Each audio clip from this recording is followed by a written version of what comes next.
You promised me Dad would leave her by Christmas. I froze barefoot outside our guest house, the open laptop still balanced in my hands. The voice belonged to my 14-year-old daughter, Mia, but she wasn't talking to me.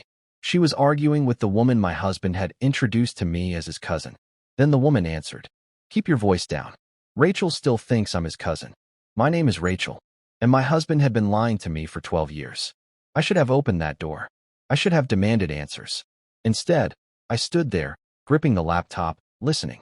And before I tell you what Mia said next, subscribe, because if you think you've already figured out what Andre was hiding, you haven't. What my daughter said next made me realize something far worse than an affair was happening inside my family. Because Andre hadn't just been lying to me. My daughter was helping him do it. 14 years earlier, Andre almost didn't tell me about Mia. We had been seeing each other for 3 weeks when he invited me to dinner at a small restaurant near my office. Halfway through the meal, he put his fork down. "There is something you need to know." I smiled. "You're married." Andre didn't laugh. My smile disappeared. "Are you?" "No." "Then what?" He looked at the table. "I have a daughter." I waited. "Okay." His eyes lifted. "Okay."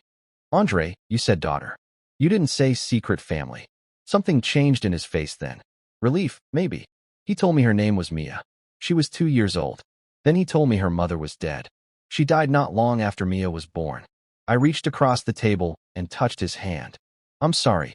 Andre nodded, but he didn't say much more. I thought it was grief. Years later, I would understand that Andre had learned very early that the fewer details he gave me, the fewer lies he had to remember. I met Mia the following Saturday. She was sitting on Andre's living room floor in pink pajamas, surrounded by wooden blocks. She looked at me once, then went back to her tower. "She's shy," Andre whispered. "I can see that." I sat on the floor. I didn't touch her, didn't ask for a hug. I simply picked up one of the blocks and started building my own tower. Mine fell. Mia looked over. I built it again. It fell again. Finally, she crawled toward me, took the block from my hand, and placed it properly. "You're doing it wrong," she said. Andre laughed from the kitchen. I stared at her. "Well, that's embarrassing." Mia smiled. That was how it started. Not with some magical moment. Not with her running into my arms. Just a little girl who thought I was terrible at building towers. Andre and I married 2 years later. By then, Mia had started calling me Ray. I never asked her to call me Mom. I was careful about that. Maybe too careful. Because there was something Andre didn't know about me when we first met. Suddenly, I was packing lunches. Learning how to detangle hair without making her cry. Sitting through cartoons I hated because she refused to watch them alone. And slowly, without permission, that empty place inside me became quieter. The first time Mia called me Mom, she was 5. She had a fever. Nothing serious. But she woke in the middle of the night crying. I rushed into her room. She reached for me. "Mommy." I froze. Mia didn't notice. She buried her face against my chest. I held her until morning. The next day, I sat in my car outside work and cried for 20 minutes. I never told Andre. Some happiness feels too fragile to speak about. 3 years later, Mia got sick. And everything changed. It started with bruises. Then the exhaustion. Then a phone call from her school because she had collapsed during recess. I reached the hospital before Andre. I remember the doctor talking. I remember words I didn't understand. Tests. Treatment. Specialists. All I could see was Mia lying in that bed. Andre arrived 40 minutes later. He stood in the hallway and cried against my shoulder. "I can't lose her, Rachel." "You won't. You don't know that." I held his face. "Then we'll do everything." And we did. At least, I thought we did. Andre's business was already struggling. The bills came faster than we could pay them. Insurance covered some. Not enough. One evening, Andre sat at the kitchen table with his head in his hands. "We're running out of money." I looked at the stack of bills. Then I thought about my father's house. He had left it to me when he died. A small brick house in Maryland. The last place I'd heard his voice. Andre knew what it meant to me. So when I told him I wanted to sell it, he refused. "No. Andre." "Rachel, no. Mia needs treatment. We'll find another way." "What way?" He had no answer. I reached across the table. "She's my daughter too." Andre looked at me. For a long time. Then he started crying. I sold the house 6 weeks later. The money kept Mia's treatment going. And eventually, my little girl came home. The day she returned, Andre wrapped his arms around me in our kitchen. "I will spend the rest of my life making this up to you." I laughed. You don't owe me anything. Yes, I do. He held me tighter. You saved my daughter. Our daughter. I noticed the words. But I told myself grief and fear made people say strange things. So I let it go. That night, I walked past Mia's bedroom and heard Andre talking to her. I stopped at the door. You know Rachel loves you, right? He asked. Mia nodded. How much? Mia smiled. More than everybody. Andre kissed her forehead. Then he said something I wouldn't remember until 12 years later. Good. Just that. Good. At the time, it sounded harmless. Standing outside my guest house 14 years later, listening to Mia discuss the end of my marriage with another woman, I finally remembered the way Andre had said it. And for the first time, I wondered if loving Mia had ever been my choice at all. Mia recovered slowly. For almost a year, our lives revolved around appointments, medication, and watching her too closely. If she slept longer than usual, I panicked. If she didn't finish dinner, I washed her plate. Andre used to tease me about it. Rachel, she's okay. I know. No, you don't. I would look at him, and he would smile. You're counting how many times she's chewed. I am not. You absolutely are. Those were good years. At least, that's how I remember them. Mia grew stronger. Andre's business recovered. And I never returned to the career I'd left when Mia got sick. At first, it was supposed to be temporary. Then Andre needed help with the business. Invoices, client schedules, payroll, things he hated doing. I was good at them, so I started helping from home. Andre called me his secret weapon. When the company landed its first major contract, he brought champagne home. He lifted Mia onto the kitchen counter and made a toast. To the two women who made me. Mia giggled. I kissed him, and I believed him. Within 5 years, Andre's small contracting business had become something neither of us expected. A larger office, more employees, better clients. Then came the house. Andre wanted something big. I didn't. But Mia fell in love with the staircase. She ran up and down it during the viewing, shouting that she could finally have a bedroom no one could hear her singing from. You don't sing, I called after her. Exactly, Andre laughed. We bought the house. 4 bedrooms, a wide kitchen, and a guest house at the back of the property that we barely used. For the first time in years, I felt settled. I had my husband. My daughter was healthy. We were comfortable. I should have known life was about to ask me for something. It happened on a Tuesday. Andre came home late. I was in the kitchen when he walked in. He kissed my cheek, then stood there. I looked at him. What? Nothing. Andre. He opened the refrigerator. You want wine? No. I might have some. I folded my arms. What did you do? He laughed. Why do you assume I did something? Because you're offering yourself wine before taking off your shoes. Andre closed the refrigerator. Then he said, my cousin needs somewhere to stay. I frowned. Which cousin? Simone. The name meant nothing to me. Andre must have seen it on my face. You've never met her. Clearly. She lived in North Carolina for years. What happened? He sighed. Her husband died. My expression changed. Oh, she hasn't been doing well. I pulled out a chair. Sit down. Andre did. He told me Simone had lost her apartment, that she was struggling financially, that most of the family had stopped helping. How long does she need? I asked. A few weeks. I looked toward the window. The guest house was dark, empty. Then why are you asking like you expect me to say no? Andre smiled. I don't deserve you. I rolled my eyes. Don't start. He came around the table and kissed my forehead. Thank you. I hadn't said yes yet, but Andre knew I would. Simone arrived 3 days later. I remember the first thing I noticed about her. She didn't look like someone whose life had fallen apart. Not because she was well dressed. She wasn't. Her jeans were faded. Her hair was pulled into a simple bun. But she walked into our home without hesitation.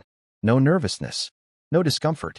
She looked around slowly, like she had been there before. Then she saw Mia. Everything about her changed. Her face softened. Her eyes filled with tears. Mia stood near the staircase. For one strange second, neither of them moved. I smiled. Mia, come say hello. Mia walked over.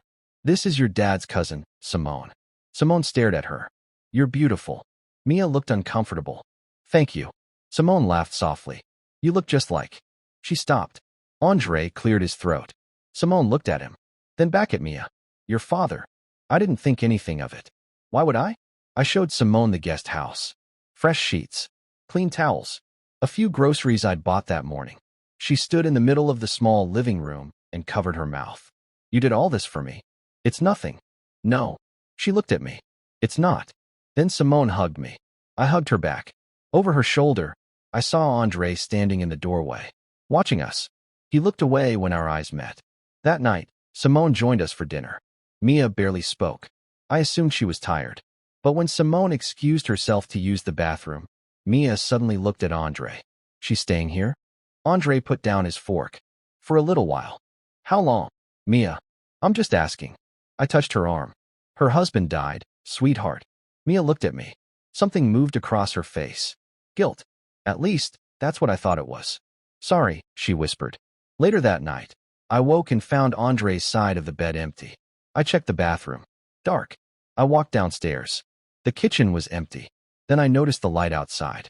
Near the guest house. Andre was standing at Simone's door. They weren't touching. They weren't even close. They were arguing. I couldn't hear the words. Then Simone pointed toward our house. Andre grabbed her wrist. Not violently. Quickly. Like he was warning her. I opened the back door. Andre. They both turned. Immediately. Andre released her. Simone stepped back. What are you doing out here? I asked. Andre walked toward me. Simone couldn't sleep. I looked at Simone. Her eyes were wet. I was having a bad night, she said. I felt terrible. Of course she was. Her husband was dead. And there I was standing in my doorway, suspicious because my husband had gone outside to comfort his cousin. I walked past Andre. Straight to Simone. Why didn't you come inside? She stared at me. I didn't want to disturb you. You're not disturbing me. I took her hand. Grief doesn't know what time it is. Simone looked down at our hands. Then she started crying. I pulled her into my arms. Behind me, Andre said nothing. The next morning, I made Simone breakfast. 2 weeks later, I helped her update her resume. A month later, I bought her new clothes for interviews. And when my sister asked why Andre's cousin was still living in our guest house after 4 months, I defended her. She's rebuilding her life. My sister stared at me across the restaurant. Rachel. What? Nothing. No. Say it. She hesitated. Doesn't it bother you? What? That Andre never mentioned this woman before she needed to move into your house. I laughed. His family is huge. And Mia? What about her? She doesn't seem to like Simone. You've met them together once. Once was enough. I shook my head. You're looking for something that isn't there. My sister leaned back. Maybe. Then she said, just make sure you're not so busy taking care of everybody that you become the last person to know what's happening in your own home. I was angry with her for 3 days. Then, one Thursday afternoon, I came home earlier than expected. Andre's car was in the driveway. That was unusual. He was supposed to be across town meeting a client. I walked inside. Andre. No answer. I checked his office. Empty. Then I heard laughter outside. Mia. I smiled and walked toward the kitchen window. She was sitting behind the guest house with Simone. Andre stood beside them. There was a cake on the table. A small one. 3 candles burning in the middle. I almost opened the door. Then Simone leaned forward. She blew out the candles. Mia clapped. Andre kissed Simone on the forehead. And all 3 of them laughed. I stood in my kitchen watching them. A family of 3. Celebrating something I knew nothing about. Then Mia looked toward the house. She saw me. The smile disappeared from her face. She said something. Andre turned. So did Simone. And within seconds, all 3 of them were staring at me through the window. No one waved. No one smiled. And for the first time since Simone arrived, I felt like the guest. Andre was the first to come inside. Rachel. I put my purse on the kitchen counter. What are you celebrating? He looked back toward the window. Nothing. There was a cake. Andre smiled. It was too quick. Simone got a job interview. I looked at him. So you bought her a cake? Mia did. I turned toward the window. Mia was no longer outside. Neither was Simone. Why didn't anyone tell me? Andre stepped closer. Tell you what. That you were all here. Rachel. I came home early. Mia got out of school. Simone had good news. We bought a $5 cake. He laughed softly. You're making it sound like we held a secret wedding. I wanted to laugh with him. I almost did. Then Mia entered through the back door. She saw me and stopped. Hey, Mom. Hey. She opened the refrigerator. I watched her. How was school? Fine. What classes did you have today? Mia looked over the refrigerator door. The same classes I had yesterday. Andre sighed. Mia. What? Don't speak to your mother like that. Mia closed the refrigerator. Sorry. She walked upstairs. I stared after her. Andre touched my waist. Teenagers. But Mia had never spoken to me that way. Not until Simone moved in. The changes were small at first. Mia stopped asking me to braid her hair. She said she wanted to learn to do it herself. Then I walked into her room one Saturday and found Simone sitting behind her with a comb. Neither of them noticed me. Simone was parting Mia's hair down the middle. Mia looked at herself in the mirror. I hate it like that. Simone laughed. You've hated middle parts since you were little. My hand tightened around the doorframe. Mia saw me in the mirror. Simone's hand stopped. I smiled. Apparently, that's a lifelong problem. Simone turned. For half a second, she looked afraid. Then she smiled. Lucky guess. I nodded. Very lucky. That night, I asked Andre how much he knew about Simone's husband. He was brushing his teeth. Why? I'm curious. Andre spat into the sink. Not much. What was his name? He reached for a towel. Rachel. What? Why are you interrogating me about a dead man? I stared at him through the mirror. I'm not. It sounds like you are. He walked into the bedroom. I followed him. Your cousin has lived on our property for almost 7 months. I've never seen a wedding picture. She never talks about him. She doesn't visit his grave. Andre turned.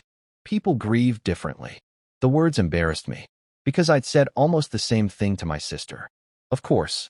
Andre's face softened. He pulled me closer. What's really going on? I wanted to tell him I felt something changing, that our daughter barely looked at me anymore, that my husband seemed irritated by questions he once would have answered without thinking, that a woman I had welcomed into my home knew how Mia liked her hair. Instead, I said, I miss us. Andre kissed my forehead. I'm right here. But he wasn't. I think a woman knows when she's becoming lonely in her own marriage. She just doesn't always know what to call it. 3 weeks later, I found a photograph in Mia's room. I wasn't searching. I was putting away laundry when it slipped from between 2 textbooks. Mia was younger in the picture, maybe 9. Andre stood beside her, and next to Andre was Simone. I sat on Mia's bed. Simone had told me she'd been living in North Carolina for almost 10 years. Andre said he hadn't seen her since before Mia started school. But there they were, together. Mia was smiling. Simone's arm was around her. I turned the photograph over. Nothing. The bedroom door opened. Mia froze. Her eyes dropped to my hand.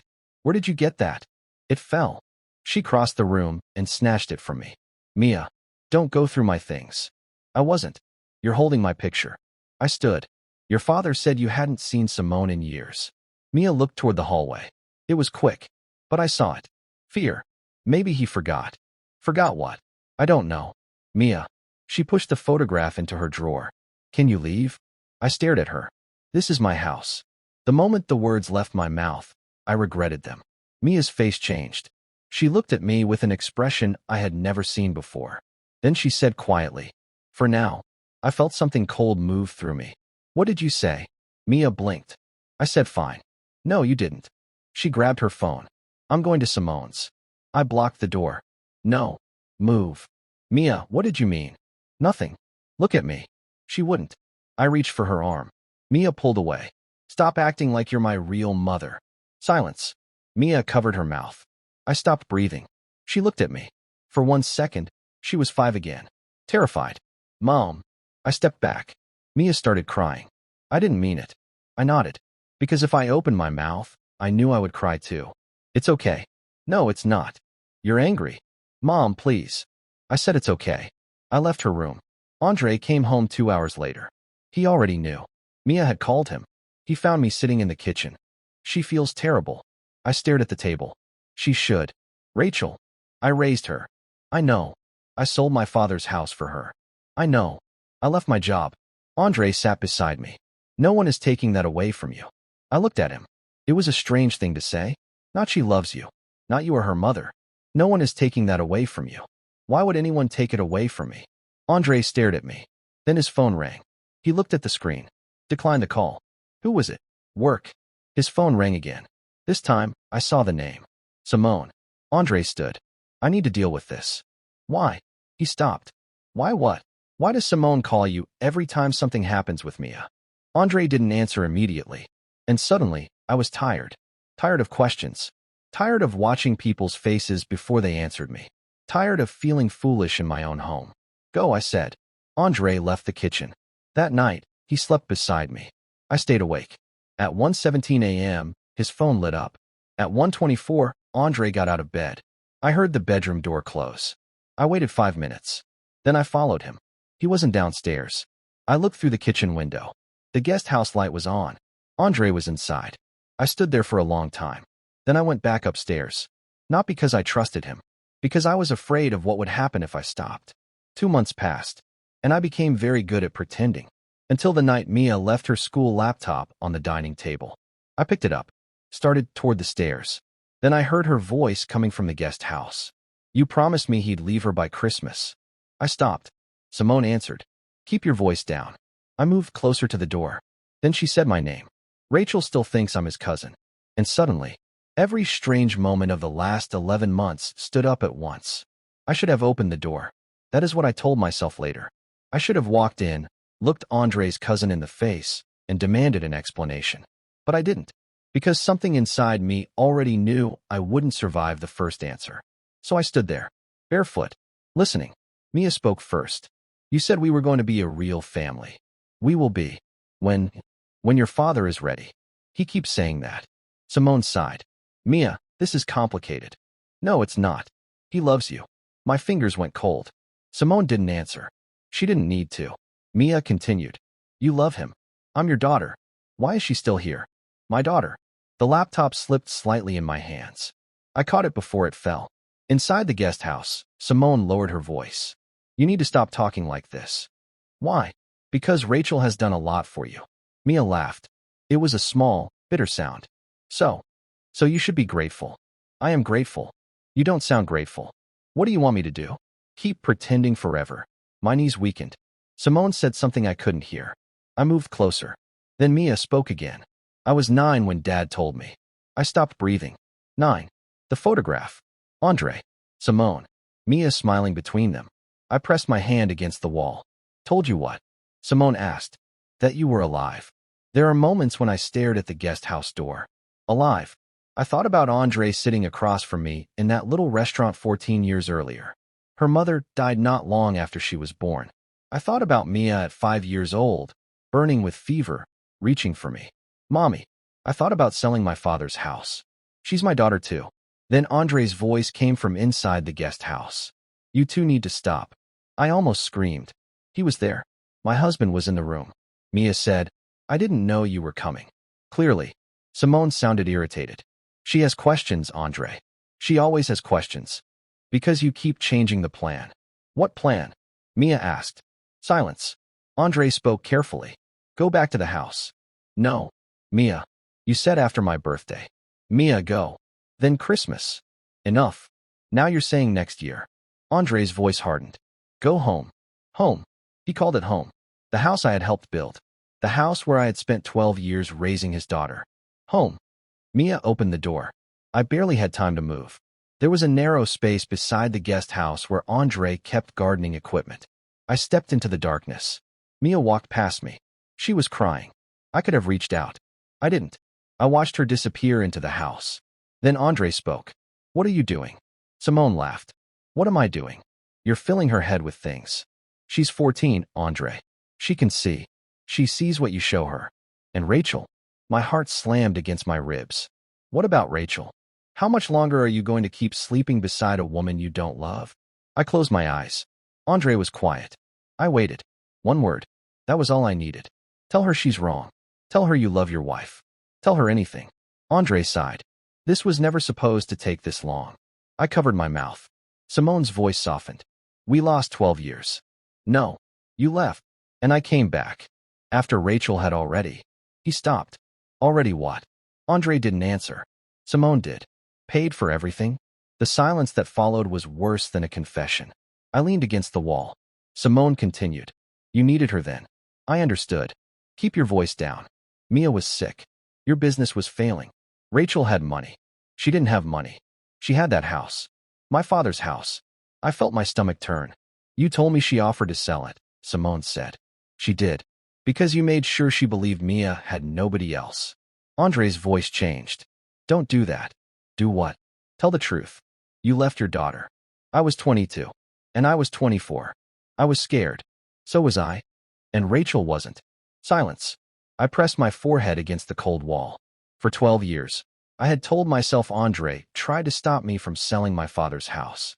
I remembered him saying no. I remembered him refusing. I remembered believing I had made the decision alone. Then Simone said, "You knew exactly what kind of woman she was." Andre didn't answer. "You told me yourself," Simone continued. "You said once Rachel loved that little girl, she would never walk away." My eyes filled with tears. Andre finally spoke. "I didn't know Mia would get sick. But when she did, you knew Rachel would save her." Stop. Why? Does it sound ugly when someone else says it? I slid slowly to the ground. I wanted to hate Simone, but it was Andre's silence destroying me. Because he wasn't denying her. He was only asking her to stop saying it aloud. Then Simone said something that changed the shape of my pain. "I did what you asked, Andre." I stayed away. My head lifted. "You said Rachel was good for Mia. You said she could give her the life we couldn't." Andre answered quietly. "And I was right. So now what?" Another silence. Then my husband said, "Now Rachel is the problem." I don't know how long I sat there. Maybe seconds. Maybe minutes. I only know that when I finally stood, I couldn't feel my feet. I walked back to the house. Mia was in the kitchen drinking water. She saw me. "Mom." I looked at her. My little girl. Except she wasn't little anymore. And apparently, she hadn't been mine for years. "Where were you?" she asked. I forced myself to smile. "Outside." Mia stared at me. For one terrifying second, I thought she knew. Then she looked away. Okay. I went upstairs. I climbed into bed. 20 minutes later, Andre came in. He smelled like Simone's perfume. He took off his clothes, lay beside me, then wrapped his arm around my waist. I stared into the darkness. "Rachel?" "Yes." "You okay?" I swallowed. "Just tired." He kissed my shoulder. And within minutes, my husband fell asleep. I waited until his breathing changed. Then I looked at the man who had studied me 14 years earlier and discovered exactly where to place a child, so I would give him everything. I wanted to wake him. I wanted to scream. Instead, I whispered one question into the darkness. "What did you leave me?" Andre didn't move. But for the first time that night, I wasn't asking about my marriage. I was asking about my life. My career was gone. My father's house was gone. The company I had helped Andre build carried his name. The home we lived in had been purchased through the business. Even the car I drove was registered to the company. I got out of bed, walked into Andre's office, closed the door, and turned on his computer, not to find more proof that my husband had betrayed me. I already had enough. I needed to answer a much more important question. If Andre had spent 14 years preparing to live without me, how long would it take me to learn how to live without him? Andre had always hated paperwork. That was how I became involved in his company. In the beginning, he brought receipts home in grocery bags. Invoices went unpaid because he forgot to send them. Once, an employee called me because Andre had missed payroll by 3 days and stopped answering his phone. I fixed it. Then I fixed the next problem. And the one after that. Eventually, Andre stopped bringing me problems. He simply gave me access. Passwords, accounts, contracts, tax records. For 7 years, I knew everything about his company. Then the business became successful. Andre hired an accountant, a financial manager, an assistant, and slowly, I stepped away. I thought I had earned the right to rest. Sitting in his office at 2 in the morning, I realized I had made myself unnecessary. At least, that was what Andre believed. His computer password was still Mia's birthday. I almost laughed. I opened the company records. At first, nothing looked unusual. Then I found the transfers. Small amounts. Regular. Every month for almost 9 years. The recipient changed twice. But the account number didn't. I clicked the most recent transaction. Simone Parker. I stared at her name. Andre had been sending her money long before she moved into our guest house. Long before her imaginary husband died. 9 years. I scrolled further. Hotel charges. Flights to Charlotte. Restaurants. Andre had told me those trips were for work. My hands started shaking. I stopped. Closed my eyes. Breathed. Then opened them again. There would be time to cry. Just not while I was still financially blind. I searched for our house. The property wasn't owned by Andre. It wasn't owned by me either. It belonged to the company. I already knew that. What I had forgotten was why. 6 years earlier, when Andre wanted to purchase the property through the business, the bank required additional security. The company was growing, but it didn't yet have enough history. Andre had been furious. I had called our attorney myself. 3 meetings later, the deal went through. I couldn't remember the details. So I searched my email. One word. Security. Hundreds of messages appeared. I narrowed the dates. Then I found it. An email from our old attorney. Rachel, attached is the revised shareholder agreement. As discussed, your capital contribution and personal guarantee will be reflected in your ownership interest. I stared at the screen. Ownership interest. I opened the attachment. Page 1. Page 2. Page 3. Then I saw my name. Rachel, 35%. I read it again. 35%. My father's house. The money from the sale had not only paid Mia's medical bills. Months later, what remained had gone into Andre's failing business. My contribution had been documented. Andre had insisted on it. I remembered the argument. You're my wife, he'd said. I don't need shares. And if something happens to me, nothing is going to happen to you. Rachel, sign the papers. So I had. Then I forgot about them. Because I trusted my husband. Apparently, Andre had forgotten too. Or maybe he assumed I had. I kept reading. My ownership interest had never been transferred. Never sold. Never removed. 35% of the company that owned our home. 35% of the business I had helped build. 35% of something Andre had apparently been planning to enjoy with Simone. I leaned back. For the first time that night, I could breathe. Then I heard footsteps.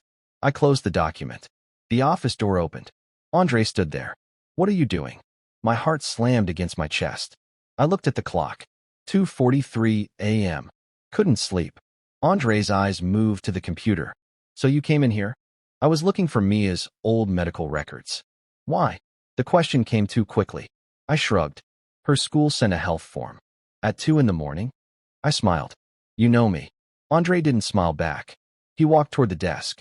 For one horrible second, I thought I had forgotten to close something. He looked at the screen. My email inbox. Then at me. You okay? There it was again. The careful husband. The concerned voice. The man who had learned exactly how to make me feel unreasonable for noticing him. I stood. Actually, no. Andre's expression changed. I walked toward him.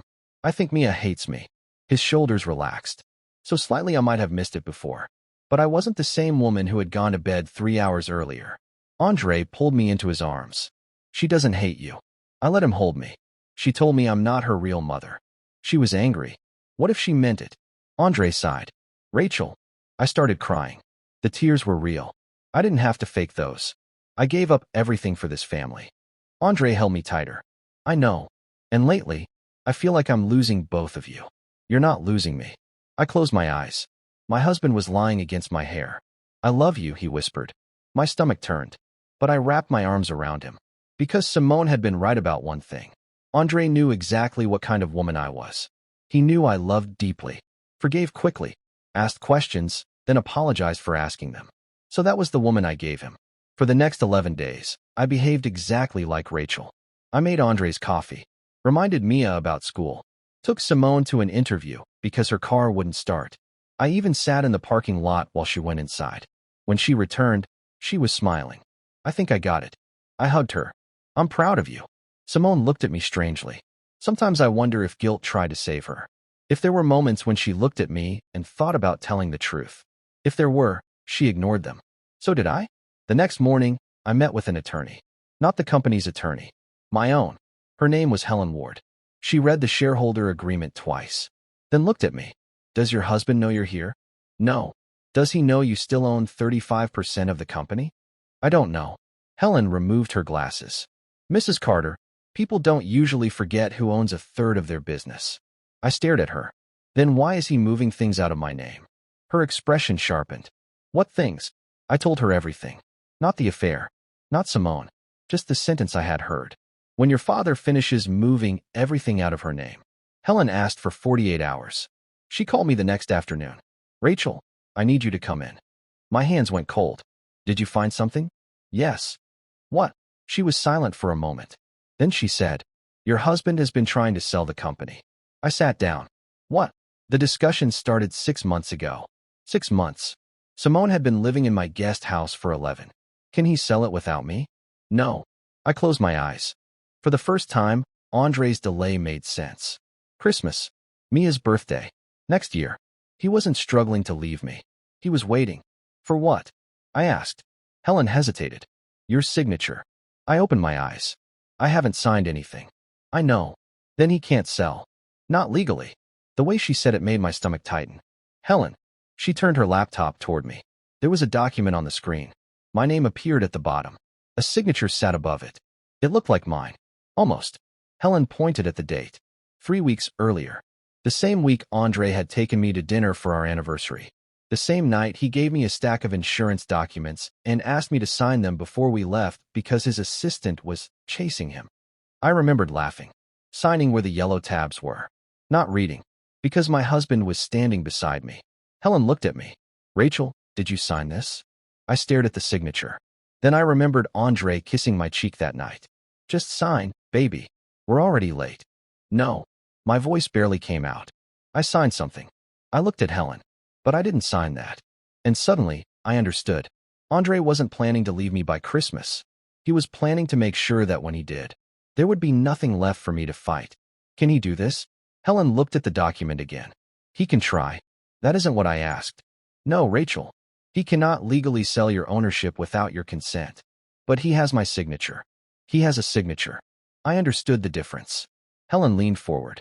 The question is whether you want to confront him now. I thought about Andre sleeping beside me. Simone drinking coffee in my kitchen. Mia looking me in the face every morning and calling me mom. No. Helen studied me. Are you sure? If I confront him, what happens? He'll know you know. And then, he may stop cooperating. I almost laughed. Cooperating with what? His own mistake. That got my attention. Helen turned her laptop toward herself. Your husband has spent months negotiating a sale that requires your approval. Whoever is buying this company believes all shareholders are cooperating. But I'm not. Exactly. What do you need from me?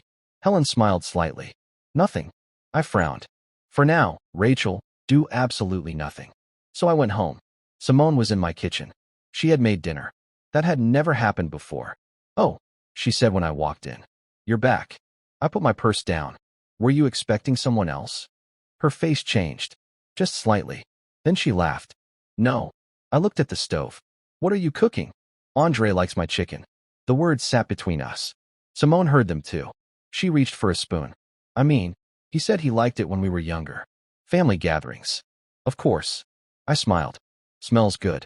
I went upstairs. Andre came home 30 minutes later. I heard his voice in the kitchen. Then Simone laughed. It was a different laugh from the one she used with me. Softer. Familiar. I sat on the edge of our bed and listened. For 14 years, I had believed marriage was knowing a person completely. How they took their coffee. Which side they slept on. The face they made when they lied about liking a gift. But there are people who let you learn everything about them except the part that matters. Andre came upstairs. You're home. I live here. He paused. I looked up, then smiled. Long day.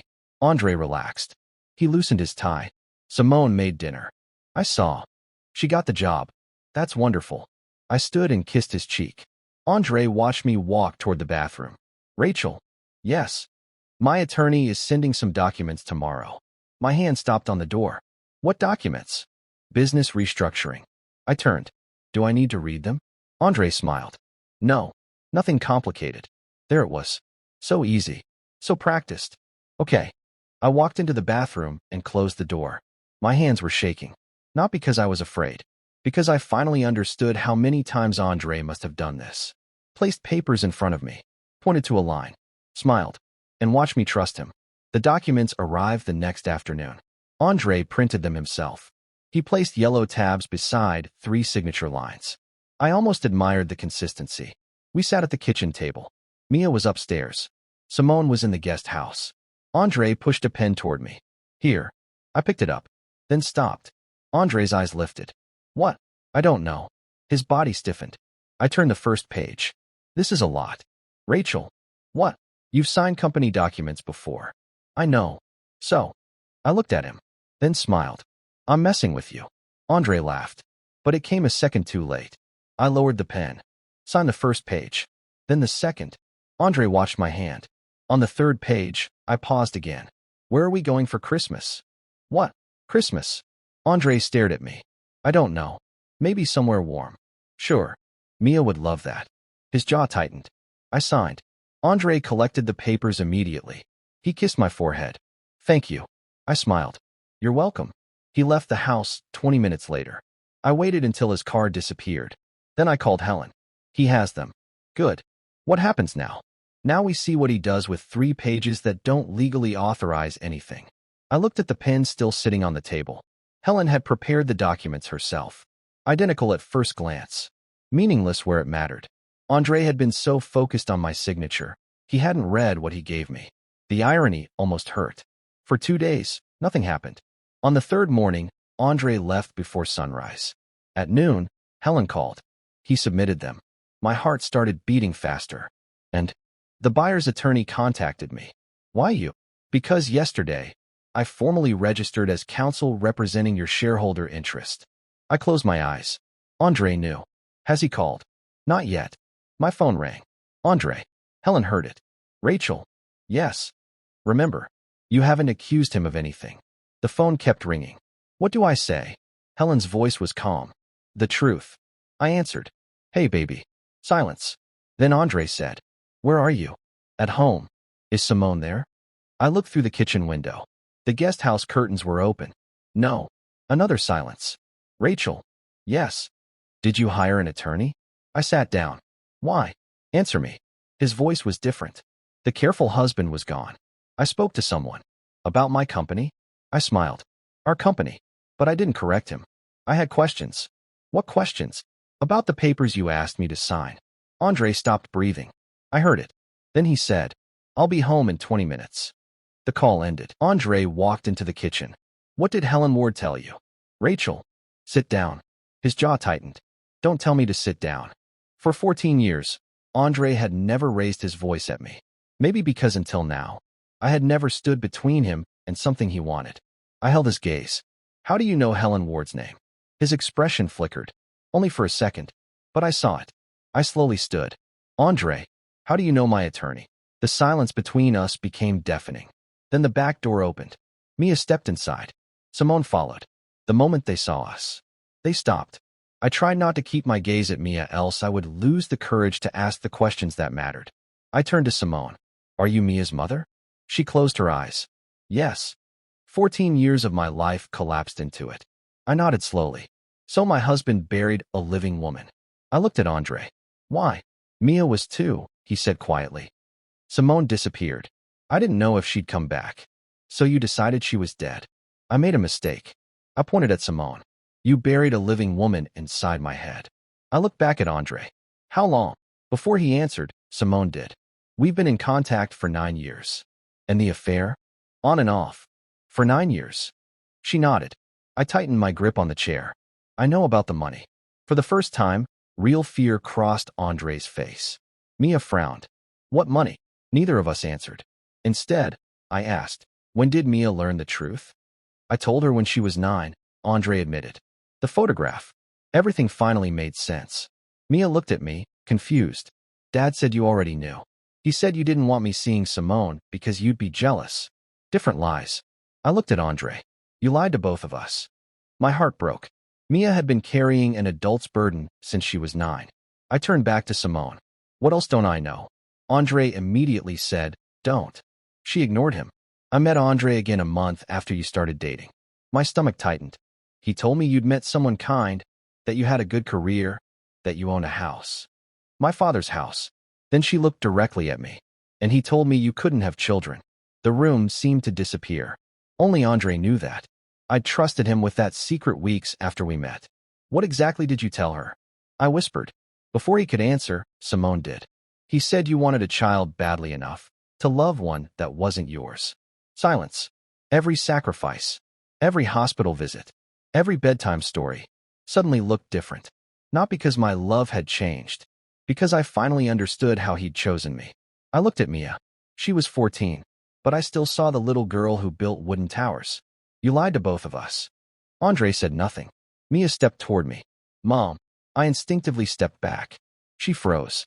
I didn't know, she whispered. I swear I didn't know you thought she was dead. I searched her face.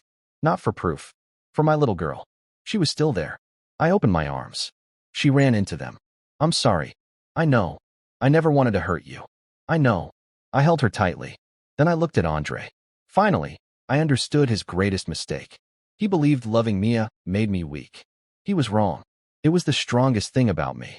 Then I faced Andre. You need to leave. He gave a humorless laugh. This is my house. I shook my head. No, it belongs to the company. For the first time, uncertainty crossed his face. And I think it's time we talked about who owns that company. He laughed again. You don't know anything about the business. 35%. The room fell silent. Simone frowned. What does that mean? It means I own 35% of Bennett Contracting. You told me it was yours, Simone whispered. It is, Andre replied. 65% is, I finished for him.